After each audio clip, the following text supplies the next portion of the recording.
Okay, question 10. So I believe this is one of the trickier 6 markers I've seen. So I'll go slowly through the very last question.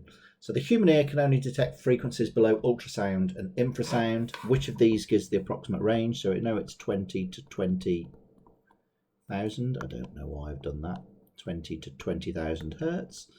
So no, yeah, perfect, B, because 20 kilohertz is 20,000, so B. Suggest 2 reasons why there are limits to the frequency that the human ear can detect. So what we're going to talk about, we're going to talk about the small bones in the ear, and we're going to either talk about the eardrum or we're going to talk about the snail cochlea that has little hairs that are vibrated. So we're going to talk about those things. So the first part, the small bones in the ear are inefficient at transmitting higher frequencies. Done. And the next part, the eardrum or the small hairs in the cochlea are not sensitive enough to detect very low or very high frequencies. So there we go. We're just going to say that small bones are inefficient at transmitting, and then the eardrum or the hairs in the cochlea are just not sensitive enough. There we go. Next part, we've got ultrasound can be used to find cracks in metals. Here we've got a piece of metal with no crack, and we can see we send it here, so that's the emit, and then it's going to go there and back, and then we receive the pulse. So there's the receive. And there's no other waves in there, so perfect. Here we can see that we emit it here, so that's the pulse being emitted. Q is where it's hit the crack. R is where it's reflected off the back surface. Okay, perfect. And we can see that P and R kind of match up. They're slightly, it's slightly lower. So there's the basics. We're sending a wave, we're going to receive it back, but if there's a crack there, we have an additional peak. So it says, explain how the signals show that there is a crack in the metal bar in 13B. So in 13A, we've only got the reflection, from the back of the metal, which is P. In 13B, signal R is the reflection from the back of the metal, and Q is the reflection from the hole, and it's in less time than R, because the crack is between the back of the metal plate. It's just one reason why the amplitude of R is smaller, but we just have some energies absorbed by the crack or the air in the crack, or we can say some is reflected back from the crack. There's less reflected back from the metal.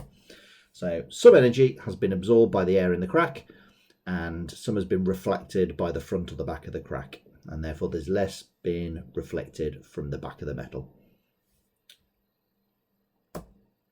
Right, now for a really tricky question.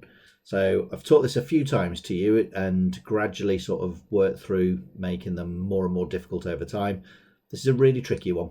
So it tells us all the information that we need. So we're going to get no marks for saying these things unless we put them in context. So it's explain what the diagram in figure 15 shows about the density of the Earth. Well, the crucial part is we can see these curves and we can see the refraction. So we're going to have to talk about the density, and I'll use the rho symbol, the density differences, and that this leads to refraction. Okay, so that's always going to be some marks for that. Then we've got to talk about A, we detect both. How are they, what's going on, and will there be any differences? B, why is there a shadow, which I've never taught you. And then C, why is it we only get P? And it's this part that will be tricky. And this one, students just didn't say about the differences in terms of there. So here we go. We're going to talk about A first. So at A, the earthquake is traveling through solid surfaces, and we can see that there. It's in that white. So both S and P waves are detected. Now for the bit that could be missed. The P waves will arrive before the S as they are faster. The waves are refracted. We can see that curving. So there must be density differences in the mantle. Okay, tricky, really tricky. So now let's go through B. At B, there's no S or P waves because the S waves cannot pass through the liquid outer core, and the density differences in the solid part means that the waves are refracted so that there's a gap in essence. So this creates a shadow.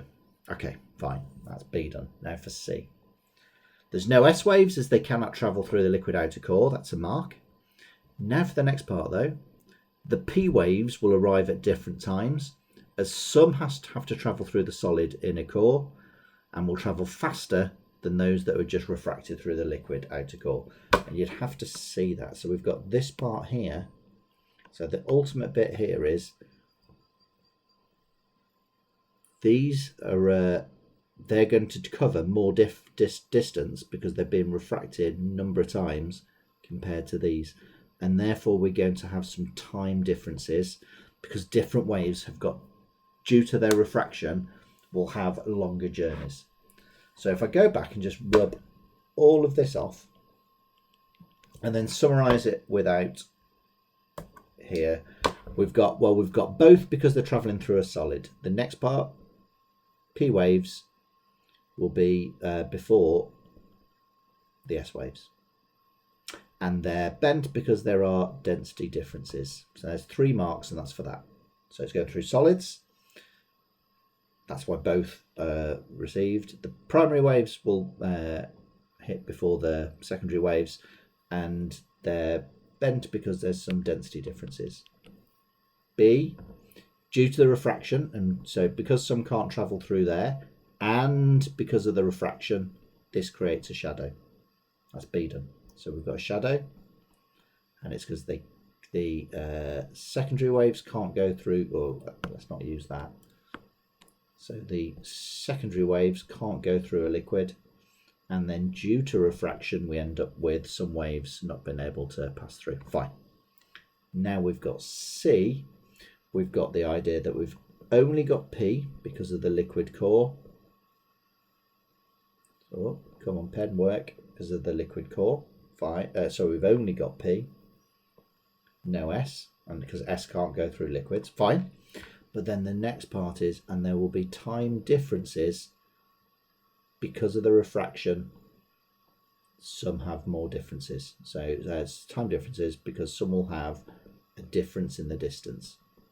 So to put that back up again so that you can read them through. I'll leave them on the screen so that you can read them through without me waffling.